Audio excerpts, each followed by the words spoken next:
Cada Consultores presenta alcances, características, aspectos legales y fiscales de las sociedades de acción simplificada, impartido por el Dr. Jaime Alberto Flores Sandoval. Caden Consultores, líder en consultoría empresarial y actualización profesional. Comenzar entonces, creo que partimos prácticamente de lo que yo les platique ahora, así que yo creo que me van a creer, que no tiene nada en contrario. Este tipo de sociedades por acción simplificada, que así se llama, es un nuevo modelo de hacer negocio en México. Saben ustedes que hoy está de moda en nuestro país hablar de emprendedurismo, de startups, de microempresarios que básicamente quieren iniciar una empresa, quieren iniciar un negocio y bueno, normalmente operan y comienzan a hacer sus negocios o hacer sus operaciones a través de la figura persona física, actividad empresarial, servicios profesionales, dependiendo a qué se dedican, y es así como empiezan a hacer negocio. ¿Qué riesgo conlleva para un nuevo empresario actuar como persona física? ¿Qué tanto le implica ser una persona moral a una persona que quiere iniciar un negocio? ¿Qué piensan ustedes? ¿Qué creen ustedes cuáles creen ustedes que sean los riesgos de operar hoy como persona física? En lo personal, en un régimen, si quieren ustedes, de actividad empresarial, régimen de incorporación fiscal, ¿cuáles son los riesgos de un empresario que se maneja bajo esta alternativa de tributación?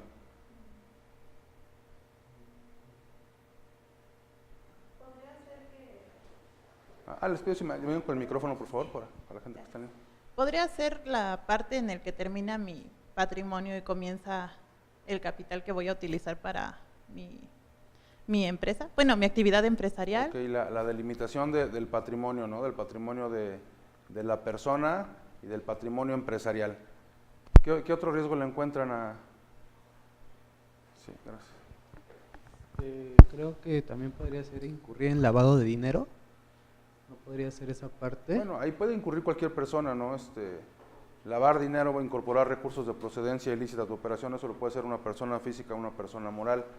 O sea, ahí digo, más allá de la figura que tú adoptes, pues el riesgo existe, ¿no? Aunque hoy se ha hablado de estas sociedades como un vehículo ideal, hoy vamos a platicar un poco de ello. Mucha gente habla hoy, sobre todo los notarios, dicen, este es un vehículo ideal para que se lave dinero. Porque cuando pasa la constitución de una persona moral por el notario, porque además es una de las cuestiones que vamos a comentar, este tipo de sociedades pueden o no crearse ante la fe de un fedatario público. O sea, podemos recurrir o no a un fedatario público. De hecho, la propuesta es que no se recurra a él, que se haga a través de una página electrónica y que prácticamente 24 horas tengamos a esta sociedad mercantil. Entonces, o sea, los notarios hablan de que esta figura va a promover el lavado de dinero. Entonces vamos a comentarlo a ver si ustedes consideran que es así. ¿Algún otro riesgo que le encuentren a operar como persona física? ¿Ninguno?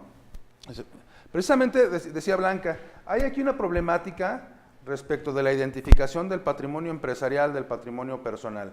Resulta que una persona física comienza a operar bajo esta alternativa de persona física con actividad empresarial, empieza a llevar actividades comerciales, compra, vende, pues genera impuestos en esa actuación, y esos impuestos y esas obligaciones que va generando, pues en algún momento podrían exceder a sus capacidades de solventarlos.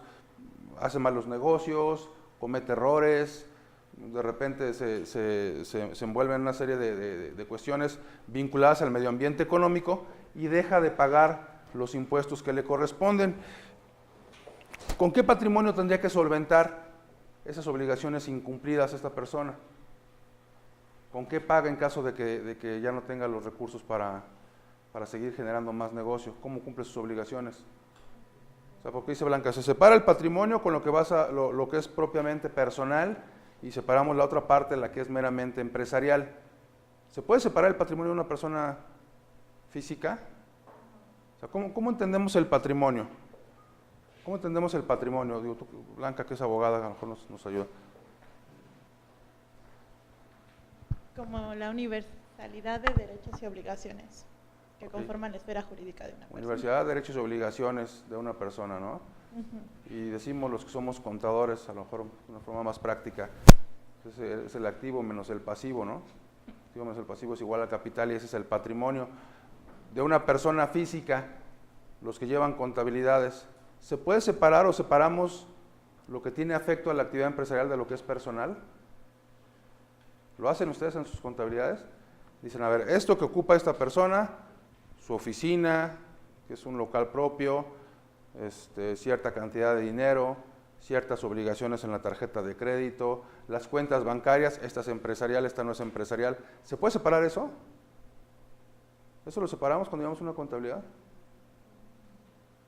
O sea, incluso en la misma cuenta bancaria tenemos depósitos de todo tipo por cualquier concepto que me prestó mi papá, que me prestó mi mamá, que generé de la actividad empresarial, que me depositaron porque me prestaron, porque me pagaron algo que me debían. Todo está en la misma cuenta bancaria. Hay el que dice que es ordenado y dice, no, mi cuenta fiscal y mi cuenta no fiscal, eso no existe. ¿Estamos de acuerdo? O sea, es un concepto que no existe. Entonces, cuando hay una obligación incumplida, los acreedores van a tratar de recuperar esa obligación incumplida, ya sea que se remitan al patrimonio que está afecto a la actividad empresarial como al que no lo está. Entonces no hay forma de que se distinga entre lo que es de la empresa o de la actividad empresarial de lo que es de la persona. Entonces la persona física finalmente termina llevando un riesgo patrimonial. Y esto no es algo que pasa en México, esto es algo que pasa en todas partes del mundo. Entonces, ¿cuál sería la alternativa para poner a salvo mis bienes en lo personal y dejar solamente afecto una parte de mi patrimonio a la actividad que estoy desarrollando? Bueno, pues una idea que a veces se nos viene a la mente es, pues vamos a hacer una empresa. Vamos a hacer una empresa, pero ¿qué necesitamos? Vamos a hacer una sociedad. ¿Qué necesitamos para hacer una sociedad? Por principio de cuentas. Bueno, más allá del capital, si estoy yo solo, ¿qué necesito para hacer una sociedad? En el esquema tradicional, pues otro socio, ¿no? Oye, pero siempre he trabajado solo, así estoy bien. Habrá quien dice, pues por eso ni siquiera me caso, ¿no? Porque así estoy bien solo, ¿no? Es una empresa, para hacer negocios menos. Pero pues hay que buscar un socio. Y entonces buscamos un socio y por eso nos encontramos con sociedades que tienen el 99.999999 de acciones y el otro tiene el .00001 de acciones. ¿Para qué lo conseguimos a ese? Pues para cumplir el requisito nada más de ser dos socios, pero realmente no necesitamos. Además, ¿cuánto nos cuesta constituir una persona moral? ¿Mandé? Pues hay que protocolizar. Hay que protocolizar, no hay que ir con un fedatario público. ¿Cuánto nos cuesta eso en promedio? Como 10,000 pesos, ¿no? Y si ahora utilizamos estas modalidades que las sociedades anónimas contemporáneas, ¿no? Donde hay 8 tipos de acciones, donde hacemos las sociedades anónimas y los estatutos a la medida, entonces requerimos un asesor, porque tomar el machote del notario pues es muy fácil, pero a lo mejor es una sociedad cuyas características no son adecuadas a lo que queremos hacer, donde a lo mejor gente que ni siquiera ha invertido dinero o gente que no tendría por qué opinar está con un derecho a voto y entonces la sociedad nos genera más problemas que beneficios. Entonces, todo ese tipo de situaciones que repito, no son exclusivas de México, bueno, pues han orillado a buscar nuevos esquemas de generar negocio. Aquí en México ha sido muy criticado el modelo, ha sido muy criticado, pues, ¿por quién creen? Sobre todo, si ya no requerimos de los notarios, pues lo critican los notarios, ¿no? Y los notarios dicen, es que ahora ya no tendrás la asesoría de un profesional. Bueno, en muchos de los casos tampoco la teníamos, ¿no? Decía, ¿qué quieres? No, pues una sociedad anónima. ¿Pero cuál me conviene más? No, tú haces una sociedad anónima. ¿Y cómo quieres los objetos sociales? Pues ahí tengo uno. ¿A qué te vas a dedicar? Pues ahí tengo un objeto social para lo que te vas a dedicar. Oye, ¿y dónde está la asesoría de los estatutos, del derecho a voto, del tipo de acciones? No, ahí está el tipo de acción y así le hacemos, ¿no? Entonces, este tipo de sociedades es un reconocimiento más que hace nuestro Estado de una tendencia mundial. Hoy la tendencia mundial es el autoempleo, es la gestión de nuevas empresas, es el hecho de que cada uno de nosotros pueda tener la posibilidad de generar unidades de negocio con sus propias ideas y que no se subordine a lo que están haciendo otras personas. De hecho, la tendencia mundial es esa, no es nada más en nuestro país, en todos los países, en algunos con más éxito, se están generando incubadoras de negocios, hay planes de emprendedores, en México tenemos, ¿cómo se llaman estos? A Pepe y Toño, y las señoras, no sé cómo se llaman, Mari, quién sabe quién, es el modelo para hacer negocios. Entonces, ese modelo para hacer negocios, bueno, hablas de Pepe y Toño, pues son dos, ¿no? Entonces tienen que hacer una sociedad. o tienen que buscar un esquema de asociación que les permita generar negocio. Y entonces dice, bueno, pues esto ya está en el ámbito de lo internacional, pues vamos a buscar sociedades de acción simplificada. Sociedades que se puedan generar de una manera muy sencilla, que se puedan inscribir al registro público del comercio de una manera muy sencilla, sociedades que se puedan inscribir al SAT de una forma muy sencilla. Saben ustedes que hoy hay una ventanilla única, un portal del gobierno, en donde prácticamente se va a buscar que todos los trámites de carácter legal, de carácter administrativo, inscripción ante las distintas dependencias, se pueda hacer en un solo lugar y de una manera muy sencilla. La propuesta es que esto se haga en un solo día. En 24 horas tú tienes constituida tu empresa. Tienes tu acta constitutiva, no ante un fedatario público, sino que de la misma página de la Secretaría de Economía se deriva el concepto. Ya tienes tu sociedad constituida, sociedad mercantil constituida, sin ningún costo. Y dicen los notarios, bueno, es que aparentemente sin ningún costo. Sin embargo, el costo lo va a absorber toda la sociedad. O sea, así lo argumenta, ¿no? Es de toda la sociedad, porque finalmente el trabajo alguien lo va a tener que hacer y alguien lo va a tener que pagar. Entonces va a tener que haber una serie de elementos que se eroguen y los vamos a absorber todos a través del pago de nuestros impuestos. Bueno, sí, pero al que genera el negocio ya no le cuesta, ¿no? Esa es una ventaja importante. Y hay una parte que tienen razón. Cuando yo constituya este tipo de sociedades, no van a ser las 24 horas que dice la publicidad que están generando de este tipo de acciones. ¿Por qué? Porque para que yo genere una sociedad por acción simplificada, necesariamente requiero tener previamente una firma electrónica avanzada. Entonces antes tuve que haber hecho ese trámite. Bueno, es un trámite quizá menor. Pero además, después de que esto ya está generado, tengo que hacer los trámites del SAT. Bueno, pues ahí mismo va a ser el trámite del SAT, ahí no va a pasar absolutamente nada. Pero bueno, la idea en lo general es esa. Les comentaba, vamos a platicar en primera instancia de los antecedentes, de por qué se genera, de cómo nace y cuál es la idea de una sociedad por acción simplificada. Y la hemos visto prácticamente en todos los foros, la tratan desde el punto de vista de sociedad unimembre, de un solo miembro, sociedad unipersonal. Sin embargo, no es así. Esta sociedad requiere uno o más socios. O sea que esta sociedad no necesariamente tiene que ser de un socio. A lo que se le ha dado más vista es precisamente a esa fase en donde se dice es un solo socio y él es el que va a generar el negocio, el que va a estar inscribiéndose, etcétera, etcétera.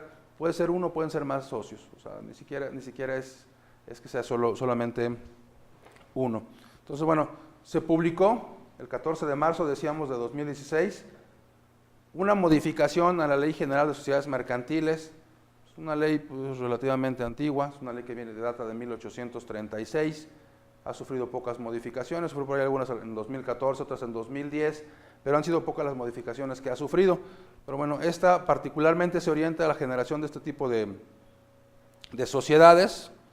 Y, bueno, nace decíamos no del derecho mexicano, sino del derecho internacional. En primera instancia, donde se empezó a generar a estas sociedades con un solo miembro, fue en Alemania.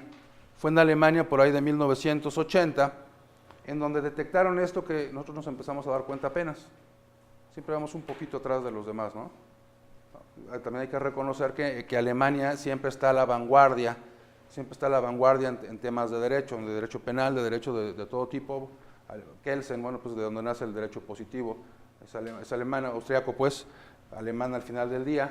Pero bueno, este tipo de sociedades se crea en Alemania, donde se habla de hombres de un solo, o compañías de un solo hombre. Se empezó a detectar que había problemas con las personas físicas que hacían negocio porque tenían que arriesgar su patrimonio personal en aras de generar un negocio.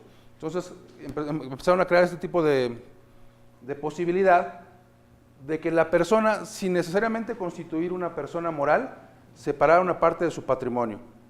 Es decir, separara una parte de sus bienes, de sus derechos y de sus obligaciones, y esos bienes los afectara a la actividad empresarial. O sea, decía, bueno, aquí están todos mis bienes, derechos y obligaciones, voy a quitar una parte y esa la voy a afectar a la actividad empresarial que voy a empezar a desarrollar, sin necesariamente constituir una persona moral. Ahí todavía no había constitución de personas morales.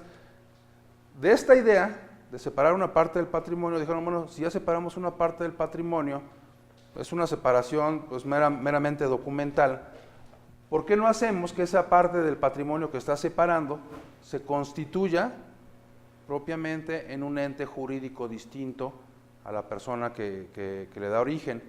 O sea, que una misma persona separe esa parte de su patrimonio y entonces lo convierta en una persona jurídica, en un ente jurídico. Aquí habría que entender primero cuál es la naturaleza de una persona moral. ¿Qué es eso de una persona moral? ¿Cómo entiende usted una persona moral? Pues es la unión de dos o más personas, ¿no? Para llevar a cabo. La unión de dos o más personas. De hecho, nuestra legislación dice persona moral, lo cita como persona moral como referencia en todas las disposiciones, pero también se le entiende como persona jurídica. Como persona jurídica. ¿Por qué persona jurídica?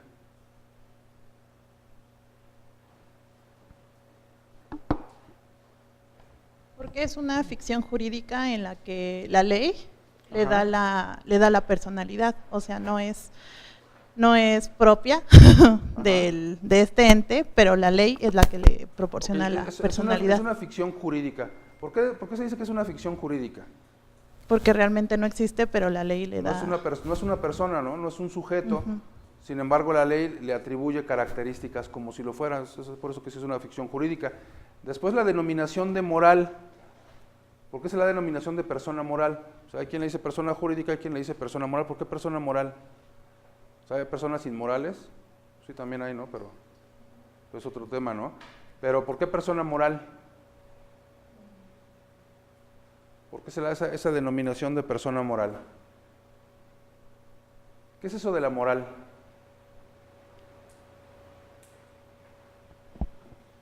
¿Cómo que será eso de la moral? ¿Qué? ¿Mandé? Es el conjunto de creencias, ética, valores de un pueblo determinado. O sea, no nos remite a costumbres propiamente, ¿no? La moral nos remite a costumbres. Y luego, para que esas costumbres o ese conjunto de valores que tú dices que tenemos en una sociedad realmente permeen y se apliquen en esa sociedad, ¿dónde tienen que estar plasmadas para que sean de carácter obligatorio? En el derecho, ¿no? Tienen que estar plasmadas en el derecho. Entonces, hablar de moral y hablar de derecho, en términos generales, tendría que remitirnos a equivalencias. Entonces, a la persona jurídica se le llama persona moral por ese hecho, ¿no? Porque es la persona que nace del derecho, como la persona jurídica que mencionábamos. Pero, entonces, mencionabas, una persona jurídica es un conjunto de dos o más personas, una persona moral. Bueno, eso es en la concepción clásica. Pero finalmente, persona moral o persona jurídica es una persona que nace del derecho. Nosotros siempre habíamos dicho, es de dos o más personas.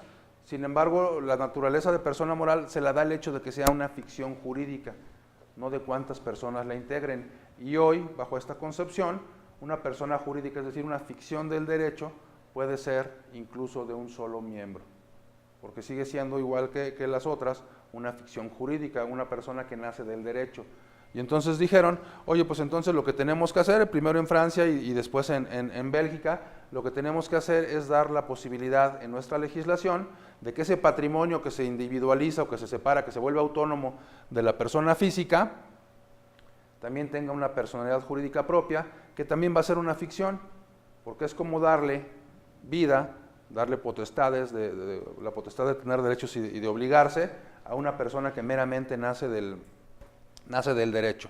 Entonces, ese patrimonio autónomo, ese patrimonio separado de la persona física, ahora también se puede considerar como una persona moral o persona jurídica.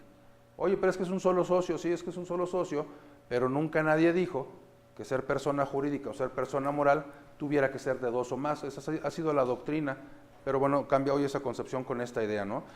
Que cuando una persona decida hacer negocio, bueno, pues esa persona tenga la posibilidad de que en ese negocio nada más arriesgue la parte que efectivamente afecta a esa actividad empresarial.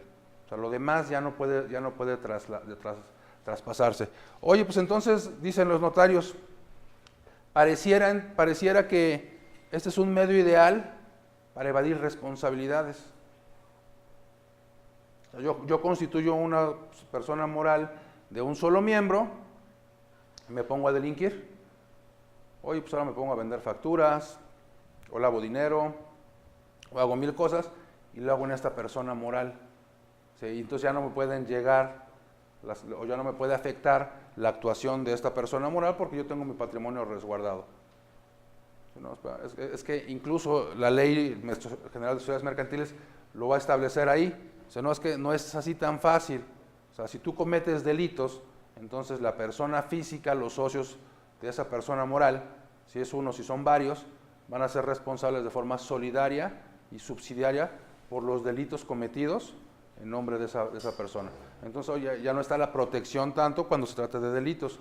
Oye, me equivoqué, actué mal, compré mal, vendí mal, hice operaciones con quien no debía, no me pagaron, quebró la empresa.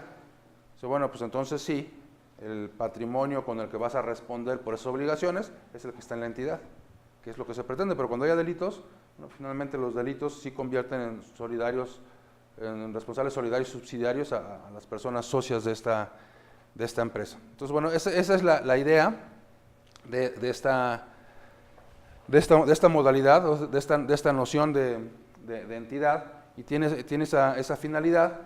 Y bueno, les decía, se comenzó a utilizar en Alemania, después en Francia, en Bélgica, en Italia, y prácticamente hoy en todos los países que están en la Unión Europea, y ya saben ustedes, y los que ya no van a estar, prácticamente en todos se utiliza este tipo de sociedades que promueve la generación de negocio.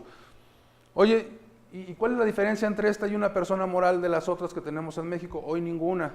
Y en otros países, bueno, en otros países precisamente es un atractivo, porque son empresas que están diseñadas para emprendedores, para fomentar el emprendedurismo, para fomentar a los microempresarios, y entonces prácticamente en todos los países tienen beneficios fiscales.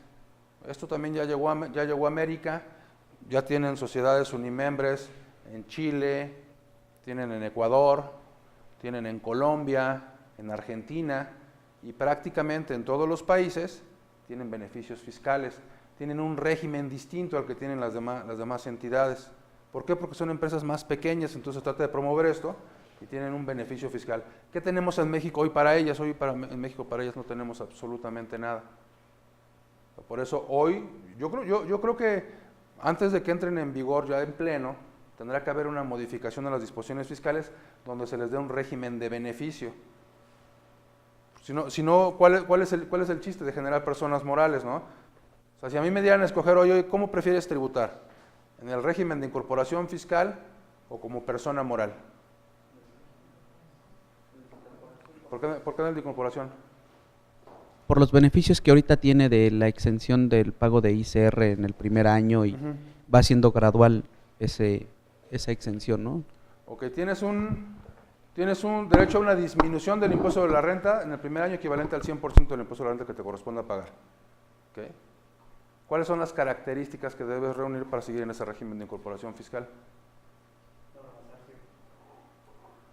No rebasar ciertos ingresos al año. No rebasar que son 2 millones de pesos al año. ¿Y cómo se cuentan esos años donde no debo rebasar los 2 millones de pesos? Por los ejercicios fiscales, ¿no? O sea, del 1 de enero al 31 de diciembre. Sí. ¿No es así, Ivonne? ¿Cómo es? Si se dio de alta en junio, hasta junio del siguiente año se Si se dio alta contabilizan en los junio, ingresos. entonces hasta el 31 de mayo. Si se dio alta el 1 de junio hasta el 31 de mayo del siguiente año. Entonces es por años de tributación. Entonces, Sí. a nosotros nos dijeron, no, es que pueden tener hasta 2 millones de pesos de ingresos al año. Nada más que a lo mejor no nos dijeron que es por años de tributación, o a lo mejor no lo entendimos bien, o a lo mejor incluso la disposición se publicó después, que además así fue. O sea, y entonces yo me meto al régimen de incorporación fiscal y cuido mis 2 millones, pero de enero a diciembre, pero no los cuido, como dice Ivonne, por año de tributación, y por ahí me brinco de los 2 millones. ¿Qué pasa? No le decimos a nadie para que no nos saquen de ahí. Si yo me salgo en algún momento de ese rango de ingresos, ¿dónde voy a parar?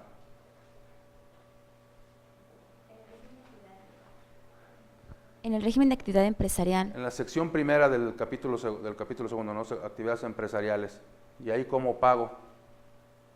Ingresos, deducciones, tarifa bimestral, el 96 bimestralmente, mensualmente voy acumulando y empiezo a pagar en ese régimen de actividades empresariales. O sea, ya con la tabla normal, pues acumulando mis ingresos. Pero no lo hice, o sea, me brinqué los 2 millones de pesos, ni me enteré, y ahí sigo pagando en ese régimen de incorporación fiscal. Y al cabo de 3, 4 años llega el SAT y me dice, oye, en este año tú ya tendrías que haber sido actividad empresarial, ya tendrías que haber pagado con tus tablas y con tus ingresos acumulados por ejercicio y tus deducciones acumuladas también por ejercicio, y tú estabas diciendo que estás exento y no me pagaste ni un peso. Pero además, tus operaciones con público en general, pues también aplicabas un beneficio de decreto y entonces también tenías derecho a una disminución y ese IVA tampoco me lo pagabas. Y además, como eras una tienda, pues tampoco me pagabas el IEPS. Entonces me debes impuestos de este año, de este y de este. Y te saca la cuenta, ¿no? ¿Con qué cubres? O sea, ¿con lo que tienes en la tienda nada más? O sea, es tu patrimonio personal, ¿no? O sea, a lo mejor me dices, oye, si me das a escoger entre régimen de incorporación fiscal y esta, pues sin lugar a dudas, régimen de incorporación fiscal. El tema o el problema es pues, cuando cometemos este tipo de errores, ¿no? Errores o no errores, como tú quieras llamarlo, pero finalmente estamos en un régimen que no nos corresponde. Y además de ello, oye, ¿y ese pago de impuestos lo pago y ya? Bueno, lo que pasa es que el 108 del Código dice que quien con uso de engaños o aprovechamiento de errores omita total o parcialmente el pago de una contribución, comete el delito de defraudación fiscal. Tú ya habías salido del régimen. Entonces, nadie te dijo nada y ahí te quedaste. Eso es uso de engaños, ¿no? O aprovechamiento de errores, es defraudación fiscal. Entonces el tema también tiene alcances penales. O sea, sí es más barato, pero bueno, pues habría que ver cómo lo estamos manejando, ¿no? Habría que analizarlo bien. Porque dices, oye, y además tiene la ventaja de no llevar contabilidad. Pues sí, pero precisamente por no llevar contabilidad no te enteraste cuando saliste del régimen. Entonces, bueno, es básicamente la idea, ¿no? Si hay beneficios en la persona física, otro beneficio que se me ocurre es acumulación al cobro. Eso no lo tiene la persona moral. Acumulación al cobro no lo tiene la persona moral, ¿estamos de acuerdo? Entonces, bueno, sí habría que ponderar, pero bueno, es una alternativa, ¿no? Es una alternativa, porque además el régimen de incorporación fiscal finalmente alcanza nada más los 2 millones de pesos, como tú decías. Entonces, si yo tengo más ingresos, pues ya no puedo quedar comprendido en este régimen. En estas sociedades por acción simplificada, yo puedo alcanzar hasta 5 millones de pesos. Después de 5 millones de pesos, me tengo que cambiar a cualquiera de las otras sociedades mercantiles que está contemplada en la ley. ¿Ok? Entonces, nace de este concepto. Y las primeras sociedades unipersonales, ya como tales, ya no nada más como una separación del patrimonio, este patrimonio autónomo que decíamos de la persona física, nacen en el Principado de Liechtenstein y con una figura que se llama Anstalt, es donde nace propiamente el concepto y ahí es donde se desarrollan las sociedades unipersonales. ¿Okay? Entonces, bueno, en muchos países siguió la discusión. Esta discusión data de 1980, de los 80s. Ellos ya estaban discutiendo en aquellos tiempos, nosotros nos empezamos a enterar el año pasado y nos enteramos porque por ahí hubo un concurso de emprendedores en Chile y fue un mexicano y entonces se enteró que había sociedades unipersonales, regresó a México, le platicó a la Secretaría de Economía, oiga, ¿y por qué